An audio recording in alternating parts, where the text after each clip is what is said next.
Hello everyone, my name is ABA Pickle, and welcome back to Warhammer 40k Darktide. Today, we're going to be going over patch notes 1.0.25, which were just posted the other day. So, it starts off with a little note saying, here are the patch notes for 1.0.25, which just went live on Steam. As mentioned in the comm link released last week, this patch is focused on fixing blessings and also balance changes for weapons. Later this week, we will also be releasing a dev blog talking about changes to crafting, Sire Milk's Requisitorium, and the Armory Exchange. As requested through feedback, this time we will be trailing a slightly different format to the patch notes. And they wanted to just see feedback on the layout, which honestly I like it a little bit more. It's a lot easier to read. So starting off, we're going to be talking about the Ogre, which I have not played a bunch. So if you are an Ogre main who loves his boxes, please let me know how these changes affect you. Starting off, fix an issue where Skullbreaker's intimidating presence was a multiplier instead of a modifier. So that's probably going to affect damage a little bit more. I don't know what the multiplier was that it was affecting. Maybe it was doing more damage than intended. If you are an Ogre main, like I said, let me know. Skullbreaker tweaks. It reduced the damage reduction from hard as nails per nearby knocked down or incapacitated ally from 25% to 20%.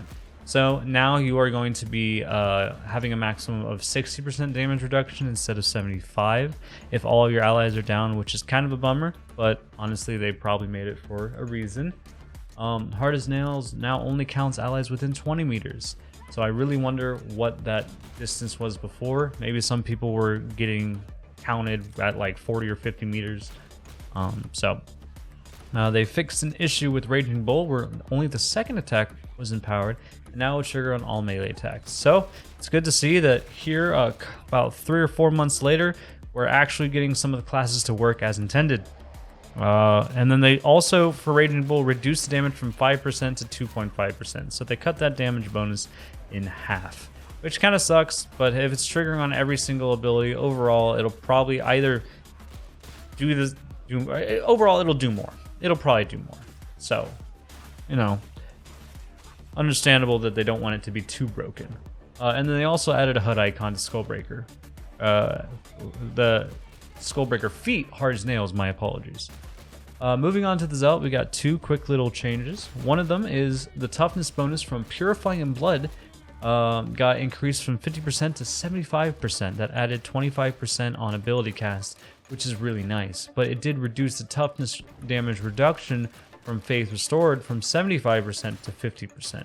So you lost the damage reduction but got the toughness bonus overall.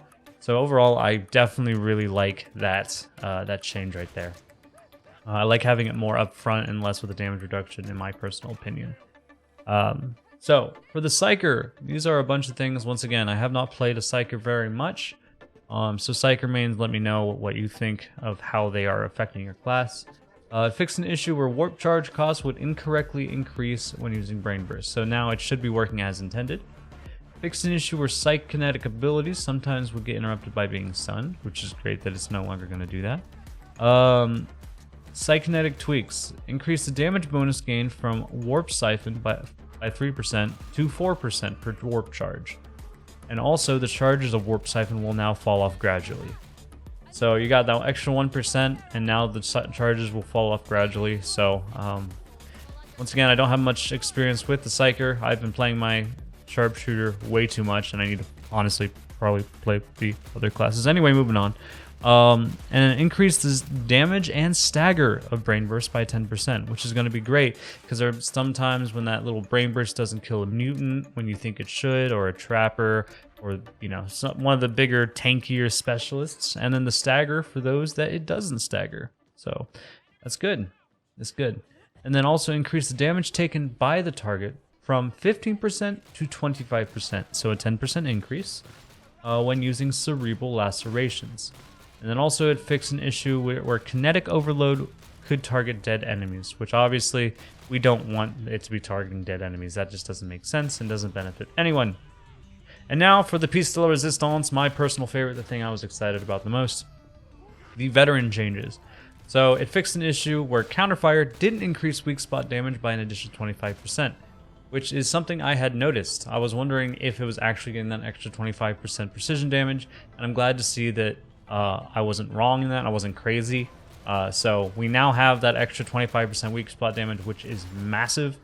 It also fixed an issue with counterfire and sustained fire, where it would refresh volley fire on Ogre kills, which I had noticed, and I was really wondering if it was a bug, a glitch, or if it was always meant to do that. So now it should be working properly, and those Ogres, unless you have that perk selected to refresh it on Ogre kills, it should be, you know, not refreshing it as it is intended. So then the reload speed from Blessing speed load from 0.04% or 0.04 to 0.14, so that 0.1 increase, which is always great. And sharpshooter tweaks increase the amount of toughness replenished from exhilarating takedown and covering fire from 10% to 15%. So you get a little bit of extra toughness there, which is always welcome. Increased amount of stamina restored by duck and dive from 20% to 30%, which means, you know, you see that flash, you're more encouraged if you actually have that perk available to dash left or right, so you can dodge it and get that extra stamina back for shoving if you have melee people in your face, or sprinting away if you need to find cover, or sprinting towards the enemy if you're not close enough with your weapon. So overall, a bunch of changes that I really enjoy. And there are a bunch of weapon changes, and I will have the patch notes links in the description below or in a pinned comment. Check both. Hopefully I remember to do so. But there is so much stuff that I would make a 1-hour video just going over all the weapon stuff in general. So if you're curious, go and check those out. There's a lot of good tweaks in general. The Headhunter autoguns is the main one I'm focused on, and it raised damage versus flak armored enemies from 0.75 to just 1.0. And these changes are for all the Headhunter autoguns. Toned down horizontal recoil and made all 3 rifles easier to handle, which is great. Those things kicked like a bronco. I'm glad to see it. Also raised damage versus unyielding enemies from 0.75 to 1.0. So that's always great.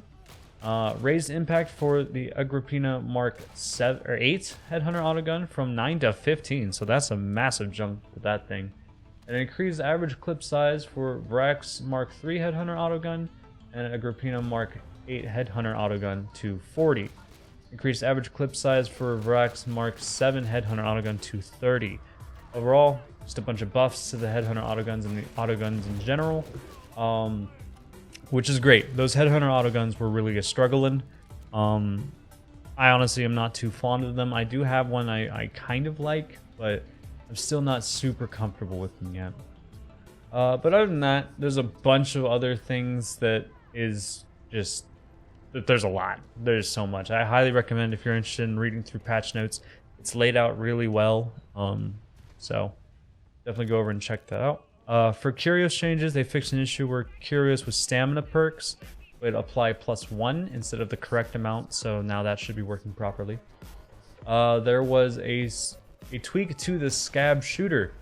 The normal scab shooters. It reduced damage from shots by 20%, which will really help on those higher difficulty levels like Damnation and Heresy, where those shooters are a big issue.